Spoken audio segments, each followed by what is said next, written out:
सभी को नमस्कार। पॉलिटिकल अलायंस में आप सभी का स्वागत है। लोक प्रशासन के इस सीरीज का आज 5वां वीडियो है, जिसमें हम लोग 25 प्रश्नों को हल करेंगे। तो चलिए, आज का पहला प्रश्न है, जिसमें अभिकथन और कारण से संबंधित है। तो दिया है, अभिकथन: लोकतांत्रिक प्रणाली में सभी व्यक्तियों को एक समान माना जाता है और यह आम आदमी की सरकार का द्योतक है। तो ये कथन बिल्कुल सही हो जाएगा। कारण है कि आम धारणा है कि सरकार ज़्यादातर शक्ति अभियान के नियंत्रण व प्रबंधन में कार्य करती है। तो ये भी सही है, लेकिन ये इसकी व्याख्या बिल्कुल नहीं करता है। तो इसका जो राइट आंसर हो जाएगा ऑप्शन नंबर बी। नेक्स्ट प्रश्न है, दिया है, मैक्स वेबर के नौकरशाही के सिद्धांत के बारे में निम्नलिखित में से कौन से कथन सही है। देखिए यहाँ पे कह रहा है कि कौन से कथन सही है। तो दिया है, यह नियम आधारित युक्तिसंगत नियंत्रण का लोहे का पिंजरा है। तो देखिए ये भी सही है। मैक्स वेबर के अनुसार ये नौकरशाही के बारे में इन्होंने बताया कि यह नियम आधारित युक्तिसंगत नियंत्रण का लोहे का क्या है, पिंजरा है। ठीक है, तो अगला कथन देखते हैं,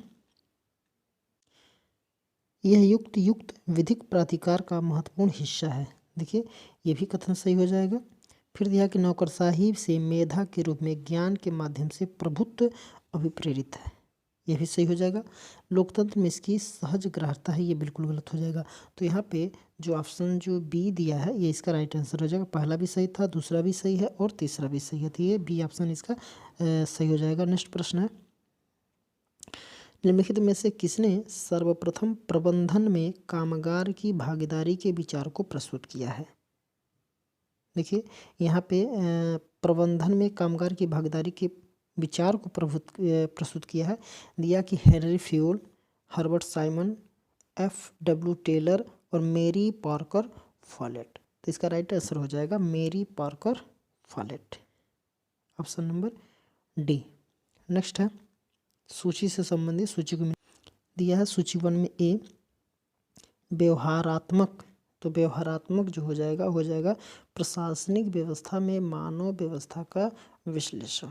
तो इसका हो जाएगा 4। फिर है नौकरशाही। नौकरशाही हो जाएगा विधिक विवेकशील प्राधिकारी 3। और पारिस्थितिकीय, तो ये हो जाएगा एग्रेरियन ट्रांजिटिया इंडस्ट्रिया 2 हो जाएगा। और सामान्य प्राणी जो हो जाएगी समाज की उप प्राणी के रूप में प्रशासनिक प्रणाली। तो इसका जो देखिए जो बन रहा है, ए का 4, बी का 3, सी का 2 और डी का 1। तो इसका जो राइट आंसर हो जाएगा ऑप्शन नंबर ए। नेक्स्ट प्रश्न है, निम्नलिखित में से कौन सी नवलोक प्रबंध की विशेषता है। नवलोक प्रबंध की विशेषता है तो क्या है, संविदा देना, प्राधिकार का हस्तांतरण, निष्पादन मूल्यांकन पर ध्यान और प्रबंधन पर ध्यान। तो देखिए इसमें देखा जाए तो यहाँ पे संविदा देना ये भी सही हो जाएगा नवलोक प्रबंध की, प्राधिकार का हस्तांतरण ये भी सही हो जाएगा, निष्पादन मूल्यांकन पर ध्यान ये भी सही हो जाएगा और प्रबंधन पर ध्यान ये भी सही हो जाएगा। तो यहाँ पे 1, 2, 3 और 4 अर्थात चारों कथन जो है ये सही है कूट का। तो यहाँ पे ऑप्शन नंबर जो डी है ये राइट आंसर हो जाएगा। नेक्स्ट है, निम्नलिखित में से किसने क्लासिकल सिद्धांत की समालोचना सुखकर, लोकोक्ति, मिथक, नारा और आबंडरपुर समरूपताओं के रूप में की है। देखिए जो क्लासिकल सिद्धांत जो दिया गया है, क्लासिकल सिद्धांत क्लासिकल थ्योरी की समालोचना यानी कि सुखकर, लोकोक्ति, मिथक और नारा और आबंडरपुर समरूपताओं के रूप में की है। तो दिया है F.W. विलोबी, लूथर गुलिक, हेनरी फ्यूल और हर्बर्ट साइमन। तो इसका जो राइट आंसर हो जाएगा वो हो जाएगा हर्बर्ट साइमन। इसका राइट आंसर है ऑप्शन डी। नेक्स्ट है, निम्नलिखित में से किसने कहा कि प्रशासन में व्यवहार का अध्ययन मनोविश्लेषण के जरिए किया जाना चाहिए। प्रशासन में व्यवहार का अध्ययन मनोविश्लेषण के जरिए किया जाना चाहिए। तो मनोविश्लेषण के जरिए किया जाना चाहिए ये किसने कहा है, तो एलेक्स बेवेलस। बी है ऑर्वे टीड इसका नाम है। और सी है अब्राहम मैस्लो और डी है चेस्टर बर्नार्ड। तो इसका जो राइट आंसर हो जाएगा अब्राहम मैस्लो, ऑप्शन सी इसका सही उत्तर हो जाएगा। नेक्स्ट है हथौड़े के प्रयोग निम्नलिखित काल के हैं। तो जब हथौड़ा प्रयोग हुआ था अल्टन मेयो के द्वारा, तो ये किस काल में हुआ था? तो ए है 1930 के दशक में, बी है 1930 के दशक के अंत में, और सी है 1920 के दशक के आरंभ में और 1920 के दशक के अंत में। तो देखिए ये 1920 के दशक के अंत में जो था उसी समय हुआ था। तो इसका जो राइट आंसर हो जाएगा ऑप्शन नंबर डी, इसका सही उत्तर हो जाएगा। नेक्स्ट है निम्नलिखित में से किसने नौकरशाही को महाद्वीपीय उपद्रव बताया? महाद्वीपीय उपद्रव किसको, नौकरशाही को महाद्वीपीय उपद्रव बताया? तो किसने बताया है? मैक्स वेबर दिया गया है, थॉमस कार्लाइल दिया है, एम क्रोजियर दिया है और कार्ल मार्क्स दिया है। तो इसका जो उत्तर हो जाएगा ये हो जाएगा option number B, Thomas Carlyle, इसका राइट आंसर हो जाएगा। नेक्स्ट है नियंत्रण की एकता का अर्थ है कि, नियंत्रण की एकता का अर्थ है कि पहला है ऑप्शन ए अधीनस्थ का केवल एक पर्यवेक्षक होना, बी है अधीनस्थ का एक से अधिक पर्यवेक्षक होना, सी है सभी एककों को एक प्रमुख के अधीन रखा जाता है, और डी है सभी अधीनस्थों के बीच काम का वितरण किया जाता है। तो देखिए यहाँ पे इन नियंत्रण की एकता का सिद्धांत एक होता है, इसको बुलाता है कि span of control. Span of control का मतलब होता है जैसे कि मेहराब की एक छोर से दूसरे दूर की दूरी, एक छोर से दूसरे छोर की दूरी, या फिर ये कहें तो एक इसको समय से भी लिया जाता है कि इस समय से और उस समय के बीच की दूरी, किसी भूमि के को लेकर के माप हो सकता है कि यहाँ से यहाँ तक की दूरी है, या फिर जो हम अपने हाथ को ऐसे अगर करें तो अंगूठा और कनिष्ठा के बीच की जो दूरी होती है उसको भी स्पैम बोला जाता है। तो स्पैम का मतलब होता है एक निश्चित दूरी जिसको एक से दूसरे छोर की कोई एक सीमा होनी चाहिए। लेकिन नियंत्रण की एकता का सिद्धांत जो प्रशासन में जो ये प्रयोग किया जाता है, ये प्रशासनिक अधिकारियों के द्वारा भी या किसी संगठन के अंतर्गत किया जाता है कि एक व्यक्ति एक बार में, यानी कि एक व्यक्ति को एक बार में कोई ऊपर का अधिकारी कोई एक ही आदेश दे सकता है। जो हायरार्की के रूप में जो पद सोपान के क्रम में जो होता है, तो उसको कोई एक व्यक्ति है तो इस व्यक्ति को कोई एक ही व्यक्ति आदेश दे सकता है। ऐसा ना कि तमाम व्यक्ति इसको आदेश देने लगेंगे। जब तमाम व्यक्ति इसको आदेश देने लगेंगे तो ये सही तरीके से काम नहीं कर पाएगा। इसलिए इसका कहना ये है कि एक व्यक्ति को किसी ऊपर के यानी कि अपने से उच्च अधिकारी का किसी एक व्यक्ति का ही आदेश का पालन करें, न कि कई व्यक्तियों का। तो यहाँ पे इसी को बोला जाता है नियंत्रण की एकता। कोई एक ही व्यक्ति नियंत्रण करे, आदेश की एकता, नियंत्रण की एकता जो होती है, तो एक ही व्यक्ति ऊपर से किसी एक व्यक्ति को नियंत्रण में रखे। या फिर ऐसे बोल सकते हैं आदेश की एकता वाला ये चीज़ हो, कोई एक आदेश दे तो इसी में एक आता है कि ये नियंत्रण की एकता। नियंत्रण की एकता का मतलब ये होता है कि कोई एक व्यक्ति नियंत्रण का क्षेत्र, नियंत्रण की एकता मतलब कोई एक व्यक्ति कितने व्यक्तियों को नियंत्रण कर सकता है। तो वही है कि अधीनस्थ का केवल एक पर्यवेक्षक होना चाहिए, तो अधीनस्थ का केवल एक पर्यवेक्षक होना चाहिए। तो यहाँ पे जो ये दिया है ये यहाँ पे ये थोड़ा सा मिस्टेक हुआ है, क्योंकि यहाँ पे होता है आदेश, यहाँ पे होना चाहिए आदेश, जिसे हम बोलते हैं कि आदेश की एकता। नियंत्रण का क्षेत्र होता है, जहाँ पे अगर नियंत्रण आ जाएगा तो नियंत्रण का क्षेत्र, इसको बोलते हैं नियंत्रण का क्षेत्र, ठीक है।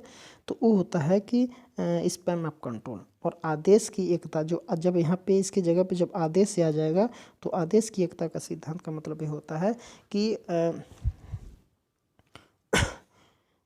अधीनस्थ का केवल एक पर्यवेक्षक होना चाहिए। तो यहाँ पे आदेश की एकता का जो इंग्लिश होती है उसको बोला था यूनिटी ऑफ कमांड। तो यूनिटी ऑफ कमांड का मतलब होता है आदेश की एकता, यानी कि अधीनस्थ का किसी अपने से निम्न अधिकारी जो होते, कोई निम्न कर्मचारी, उसको ऊपर का कोई एक पर्यवेक्षक होना चाहिए, तो इसको बोलते हैं। तो इसका जो राइट आंसर हो जाएगा वो हो जाएगा option number A,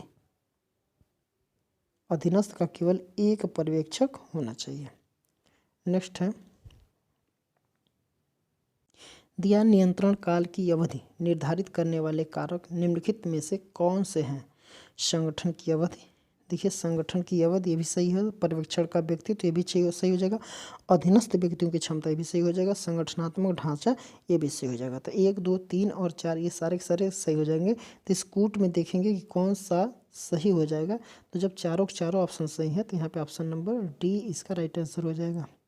option number D इसका सही उत्तर हो जाएगा। नेक्स्ट प्रश्न है, कथन से संबंधित दिया है। कथन ग्लीन स्टॉल के अनुसार जब तक भर्ती दुरुस्त नहीं होगी उच्चतम कर्मचारी के भर्ती होने की आशा नहीं होती है, ये भी सही हो जाएगा, बिल्कुल सही है।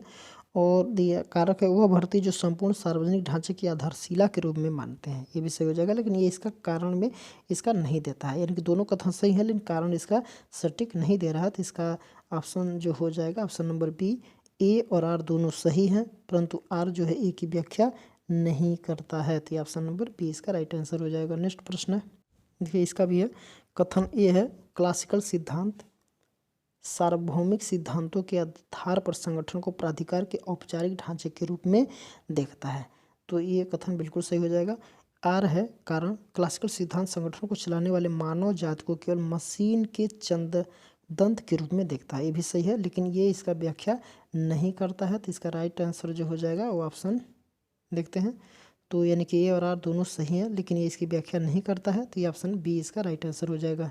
अगला प्रश्न है, ये मिलान से संबंधित प्रश्न दिया है। नियंत्रण की अवधि, नियंत्रण की अवधि जो हो जाएगा वो हो जाएगा पहला पर्यवेक्षण, नियंत्रण की अवधि पर्यवेक्षण हो जाएगा। पदक्रम, पदक्रम का मतलब होता है कि एकमात्र मतलब होता है उचित माध्यम के द्वारा, इसको उचित माध्यम के द्वारा। प्रत्यायोजन का मतलब होता है प्राधिकार का प्रभाव, और नियंत्रण की एकता का मतलब होता है एकमात्र बॉस, यानी कि ऊपर का कोई एक ही व्यक्ति हमारा बॉस हो, ठीक ना।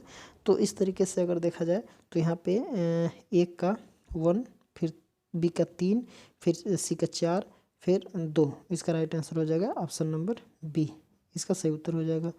नेक्स्ट प्रश्न है, अमेरिका में नियुक्त किए गए आयोगों या समितियों का निम्नलिखित में से कौन सा आरोही क्रम सही है? कौन सा आरोही क्रम सही है? यहाँ पे ध्यान देना है कि आरोही क्रम कौन सा सही है। तो यहाँ पे Hoover commission, Taft commission, the great commission, Brownlow committee, फिर भी है the great commission, Hoover commission, Taft commission, Brownlow commission, फिर दिया कि टेफ्ट कमीशन, देखिए यहाँ पे टेफ्ट कमीशन है, फिर बाउनलुक कमीशन है, हुअर कमीशन है और लास्ट में द ग्रेस कमीशन है। तो इसका राइट आंसर हो जाएगा, देखिए ये ऑप्शन सी, बाउनलुक कमीशन, ये बिल्कुल ये भी नहीं होगा, ये भी सब नहीं होगा, तो यहाँ पे ऑप्शन सी इसका राइट आंसर हो जाएगा। नेक्स्ट है, दिया निम्नलिखित में से कौन से सुधार प्रतिमान है जिसकी पोर्टल पीटर से परंपरागत लोक प्रशासन के विकल्पों के रूप में पहचान की थी? तो बाजार प्रतिमान बिल्कुल सही, भागीदारी आधारित राज्य प्रतिमान बिल्कुल सही, नम्य सरकार प्रतिमान, विनियमित सरकार प्रतिमान, इसका ये चारों सही हो जाएंगे। तो यहाँ पे ऑप्शन जो डी है ये इसका सही उत्तर हो जाएगा, option D is right answer. Next है, देखिए लिखा कि निम्नलिखित प्रशासनिक चिंतकों को कालक्रम में व्यवस्थित करिए।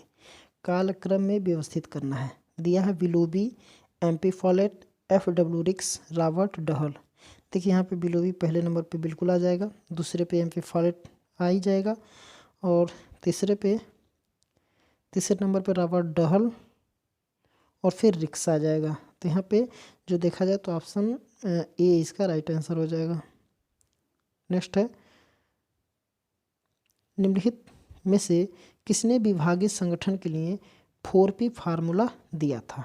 जिसको हम बोलते हैं 4P मॉडल, ये किसने दिया आप लोग पढ़े होंगे, ये रिपीटेड प्रश्न भी है, इसके पहले भी हम किसी सेट में इसके बारे में हम लोग चर्चा किए हैं हम लोग। तो यहाँ पर दिया है कि फेयोल, उर्विक, गुलिक और मूने। तो इसका जो राइट आंसर हो जाएगा वो हो जाएगा 4P कौन दिया था? तो गुलिक दिया था, ठीक है। 4p को ग्लू दिया। आप लोग कमेंट बॉक्स में दिखाएंगे कि 4p का मतलब है पी पी पी पी, इस सब का पी जो 4p है इसका मतलब क्या होता है, तो इसका आंसर आप लोग कमेंट बॉक्स में आप लोग देंगे। 4p का पूरा फुल फॉर्म, चारों पी का मतलब क्या होता है, ये गुलिक महोदय ने चारों का मतलब ही बताया है, तो ये कमेंट बॉक्स में आप लोग बताएंगे। नेक्स्ट है,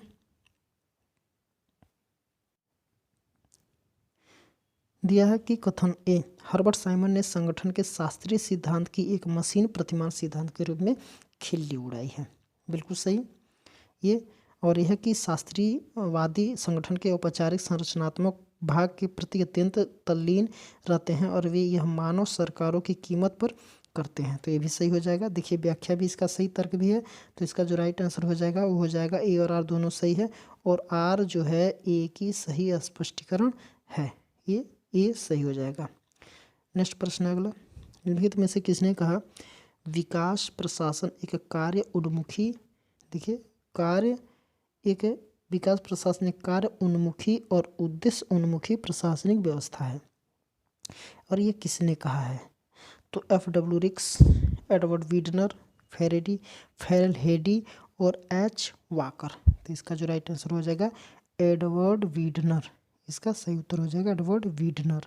नेक्स्ट है, उच्च पद पर प्रोन्नति में सम्मिलित है, तो जो प्रोन्नति होता है किसी अपने एक पद से दूसरे पद पे, यानी कि अपने से उच्च पद पे जो प्रोन्नति होता है उसमें सम्मिलित है, तो क्या सम्मिलित है, पद में परिवर्तन, तो बिल्कुल पद में बिल्कुल परिवर्तन होता है, वेतन में भी परिवर्तन होता है, अगर किसी का प्रोन्नति होता है, प्रमोशन जिसे बोलते हैं अपने पद का प्रमोशन, तो उसमें पद में भी परिवर्तन होता है, वेतन में भी परिवर्तन होता है, कर्तव्य में भी परिवर्तन होता है और उत्तरदायित्व में भी परिवर्तन होता है, यानी कि चारों के चारों सम्मिलित हैं पदोन्नति में, तो यहाँ पे ऑप्शन जो डी है ये सही हो जाएगा, 1 2 3 और 4, राइट आंसर डी। अगला प्रश्न है कि वह कौन सी प्रक्रिया है जिसके द्वारा एक चयनित उम्मीदवार को नियुक्त के लिए बुलावा भेजा जाता है, वह कौन सी प्रक्रिया है जिसके द्वारा एक चयनित उम्मीदवार को नियुक्ति के लिए बुलावा भेजा जाता है, तो चयन है, नियुक्ति है, प्रमाणीकरण है और पद स्थापन है, तो इसका जो सही उत्तर हो जाएगा वो प्रमाणीकरण, सही उत्तर हो जाएगा प्रमाणीकरण। नेक्स्ट है, नीति का दबाव, नीति का बचाव, नीति का बचाव निम्नलिखित में से किसका कार्य है, निम्नलिखित में से किसका कार्य, देखिए ए है लाइन एजेंसी, स्टाफ एजेंसी, सहायक एजेंसी, और डी है स्टाफ एजेंसी और लाइन एजेंसी दोनों, तो इसका जो राइट आंसर हो जाएगा वो हो जाएगा लाइन एजेंसी, इसको बोलते हैं लाइन एजेंसी, क्योंकि ये नीति बचाओ ये देखिए नीति निर्माण भी करते हैं, वो करते हैं, बाकी जो विभागीय कार्य से संबंधित जो संपन्न करते हैं लोग वो स्टाफ के लोग करते हैं। नेक्स्ट है, निम्नलिखित में से किसने राजनीति प्रशासन द्विभाजन को अस्वीकृत किया है, निम्नलिखित में से किसने राजनीति प्रशासन द्विभाजन को अस्वीकृत किया है, वुड्रो विल्सन है, फ्रेंक गुडनाउ है, हर्बर्ट साइमन है, रॉबर्ट मॉर्टन है, तो इसका जो राइट आंसर हो जाएगा हर्बर्ट साइमन, इसका right answer Herbert Simon. Next है, एक कथन है, कथन ए है, वेबर के अनुसार तुलनात्मक राजनीति की संस्कृति को बृहत्तर ढांचे में समझा जा सकता है, और उन्होंने यह कार्य मार्क्स के आर्थिक नियतिवाद के सिद्धांत की धज्जियां उड़ाकर किया है, तो इसका जो होगा ये बिल्कुल सही हो जाएगा, ठीक है, और इसका कारण है कि क्योंकि इस अस्वीकृति के बिना उसका सिद्धांत पूर्णतः अतर्कसंगत था, ये भी सही है, व्याख्या भी इसका ठीक है, तो इसका जो ऑप्शन बनेगा ए और आर दोनों सही है, और आर का सही स्पष्टीकरण है, तो इसका ए सही हो जाएगा। नेक्स्ट है नौकरशाही, देखिए 25 प्रश्न हम लोग का हो गया, तो इसके आगे के प्रश्नों को हम लोग अगले वीडियो में देखेंगे, तो आज के लिए मात्र इतना ही।